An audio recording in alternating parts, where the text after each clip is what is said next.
3 totally true night driving horror stories. Hope you enjoy. Story number 1. The night was as dark as pitch, a thick curtain of obsidian that enveloped the world around me.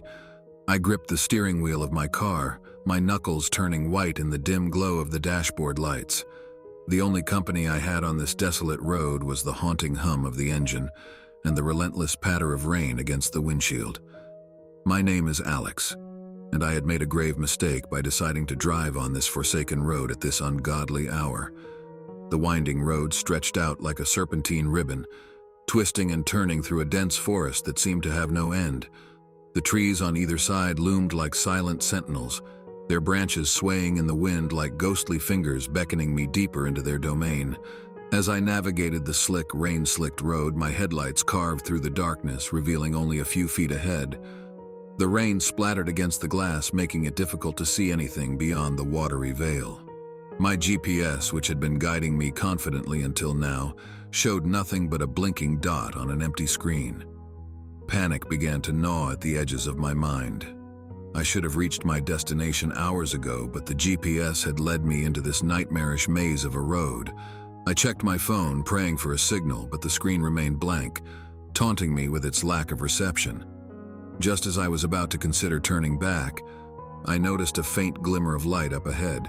It was a small gas station, an oasis of civilization in this desolation.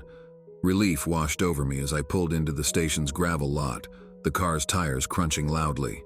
The gas station was a relic from a bygone era, its neon sign flickering intermittently, casting eerie shadows across the cracked pavement. I parked my car by the lone fuel pump, the harsh yellow light revealing the wear and tear of the place.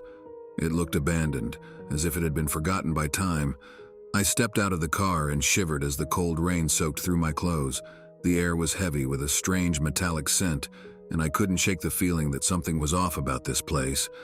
But the prospect of shelter from the relentless storm was too tempting to resist. I pushed open the creaking door of the gas station's convenience store, and a gust of cold air greeted me. The shelves were stocked with dusty cans of expired food, and the cashier's counter was empty, save for a flickering surveillance monitor. "Hello?" I called out, my voice echoing through the empty store. "Is anyone here?" Silence was my only reply. I decided to grab a flashlight from one of the shelves, hoping to find a phone or any means of communication that would get me back on track. As I made my way to the back of the store, the overhead lights began to flicker ominously, casting eerie shadows that seemed to dance in the corners of my vision. I finally reached the back room where a computer sat on a cluttered desk. My heart sank when I saw the screen, a distorted image of the gas station's parking lot, as if captured by a malfunctioning security camera.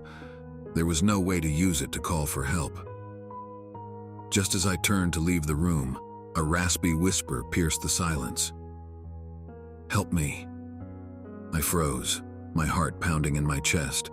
The voice had come from behind me, but there was no one there. I shone the flashlight around the room, revealing nothing but abandoned shelves and discarded junk. "Who's there?" I stammered, my voice trembling. "Help me," the voice repeated, this time more urgent, more desperate. I followed the sound, my flashlight landing on a narrow door at the far end of the room. The voice seemed to be coming from the other side. With trembling hands, I reached for the doorknob and pushed it open. I gasped in horror as the door swung open, revealing a small, dimly lit chamber. And there, in the center of the room, was a person. A woman, her body contorted in a grotesque and unnatural position. Her eyes were wide with terror, and her mouth was gagged with a filthy cloth. I rushed forward to help her, but as I reached out, she let out a blood-curdling scream that froze me in my tracks. The scream echoed through the room, reverberating in my ears like a sinister symphony. The woman's scream seemed to trigger something else in the darkness. Shadows began to move, slithering and shifting around her, taking on grotesque forms. It was as if the very darkness itself had come to life. I stumbled backward in terror, slamming the door shut and bolting out of the back room. The lights in the store continued to flicker, and I could hear faint whispers in the air, as if the very walls were closing in on me. I sprinted back to my car, my heart pounding, and slammed the door shut. As I peeled out of the gas station's lot, I stole a final glance in my rearview mirror. What I saw chilled me to the bone. The gas station, once a place of refuge, had transformed into a nightmarish nightmare. Its neon sign pulsed with an eerie red glow, and the windows of the convenience store were filled with shadowy figures that seemed to be watching me, their eyes gleaming with malevolent intent. I drove on, the rain pelting the windshield, and the darkness outside seemed to stretch on forever. The memory of that twisted woman and the horrors lurking in that forsaken gas station haunted me, and I couldn't shake the feeling that I had stumbled into something far more sinister than I could ever imagine. The road ahead was long, and the night was still young, and I feared that I would never escape the grip of this relentless darkness. Story number 2. The night was a shroud of darkness, and I was speeding down a desolate highway, my heart racing as fast as my car. My name is Mike, and I had made a last-minute decision to visit my sister Lily, who lived in a remote cabin in the woods. It was a journey I had taken countless times before, but tonight, something was different. The road ahead was a never-ending ribbon of asphalt, the only illumination coming from the dim glow of my headlights. The trees on either side of the road leaned in menacingly, their branches casting eerie, shifting shadows. The wind howled through the trees, creating an unsettling symphony of whispers. My fingers clenched the steering wheel as I glanced at the clock on the dashboard. It was already midnight, and I had miles to go before I reached Lily's cabin. I couldn't shake the feeling that I was being watched, that something lurked in the shadows just beyond my reach. As I continued to drive, I noticed a car approaching in my rearview mirror, its headlights blazing like twin beacons in the night. It was tailgating me, its presence looming dangerously close.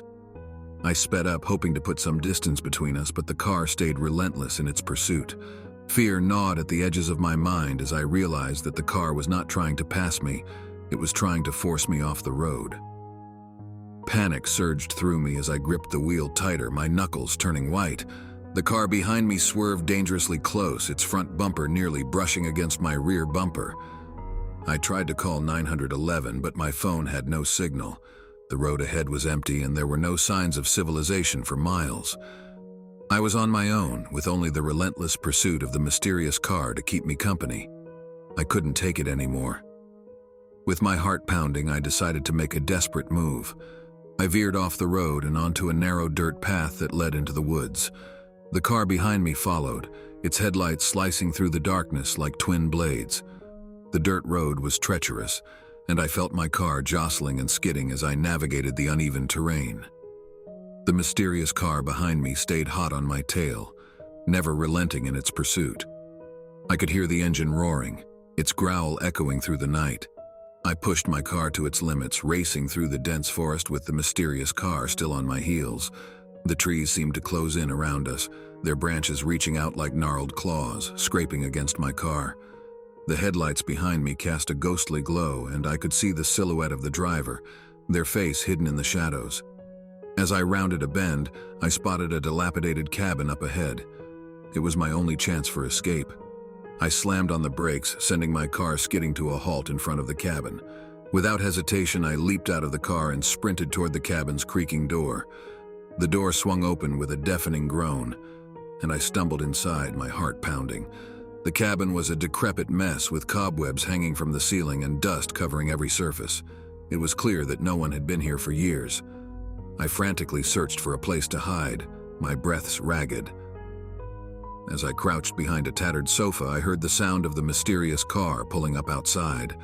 My heart sank as I realized that I had led my pursuer right to my hiding place. The cabin door burst open, and the driver of the mysterious car stepped inside. They were dressed in dark clothing, their face obscured by a mask. They slowly scanned the room, their eyes hidden behind the mask, and I held my breath, praying that they wouldn't find me. But luck was not on my side that night. The masked figure spotted me crouched behind the sofa and advanced toward me, their footsteps echoing through the cabin. Panic coursed through my veins as I looked around for something, anything to defend myself with. I spotted a fireplace poker leaning against the wall nearby. With trembling hands, I reached for it and swung it at the masked intruder with all the strength I could muster. The poker connected with a sickening thud, and the intruder let out a muffled cry of pain. I didn't waste a second. I bolted past the injured intruder and out of the cabin, sprinting toward my car. The mysterious car was still parked outside, but the driver was nowhere to be seen. I didn't care, I just needed to escape. I jumped into my car and sped away from the cabin, leaving the masked figure behind. My heart was still racing, and the adrenaline coursed through my veins as I drove through the dark, winding roads of the forest. I didn't stop until I reached my sister's cabin, where I finally felt safe. Lily greeted me at the door, concern etched across her face as she saw the state I was in. I told her about the terrifying pursuit and the masked figure, and she called the police immediately. The authorities searched the area, but they found no trace of the mysterious car or its driver. It was as if they had vanished into thin air. To this day, I have no idea who was chasing me that night or why. All I know is that I will never forget the relentless pursuit through the dark, winding roads and the terror that gripped my heart. Story number 3. The night was an inky abyss, and I was racing down the deserted highway, my heart pounding in my chest.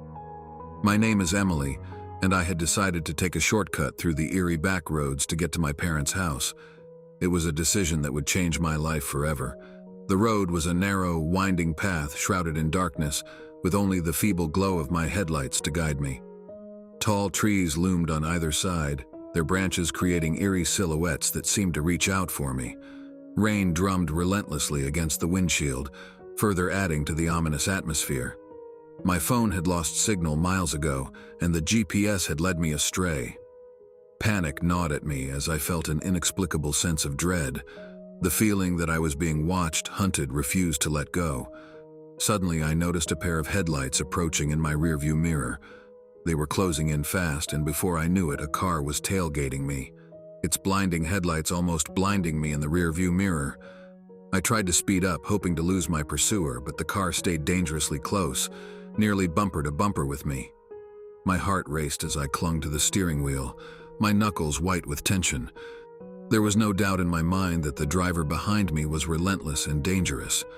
I had to find a way out. Desperation consumed me as I scanned the desolate surroundings for any sign of help. Just when I thought I was trapped, I saw a narrow dirt road leading into the woods. Without thinking, I veered off the highway and onto the dirt path, praying it would lead to safety. The car behind me followed without hesitation. The dirt road was a treacherous maze with sharp turns and uneven terrain that sent my car skidding. The rain made everything slick and unpredictable. My pursuer stayed glued to my tail, never giving an inch. I pushed my car to its limits, my heart pounding in my chest. The forest closed in around us, and the trees seemed to leer menacingly.